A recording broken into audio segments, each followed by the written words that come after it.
të tillë, një mungesë totale besimi dhe një mungesë totale tërheqjeje nga Rusia. Ne e dashurojmë Dostojevskin e gjithçka që na ka dhënë kultura ruse, por nuk na pëlqen Putini dhe nuk na pëlqen Rusia aktuale dhe nuk kemi të bëjmë asgjë me të dhe as nuk na merr malli. Pra,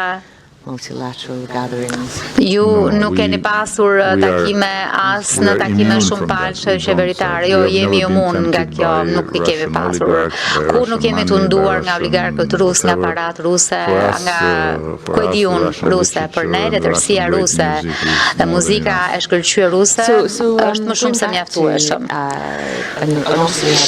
Për t'ju kthyer patëm edhe një seancë që fliste për ndërmjetësimin, për t'ju kthyer komentit tuaj për Europën që nuk disit përgatitet për paqe, ma hamendja.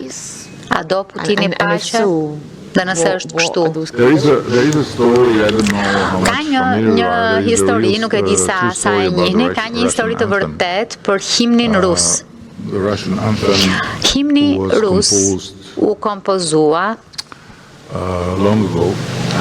kohë më parë. After the change dhe pas ndryshimit në politikën e Moskës, pas heqjes dorë nga Stalini, Khrushchevi i kërkoi autorit të tekstit të himnit të ndryshonte tekstin dhe ndryshoi.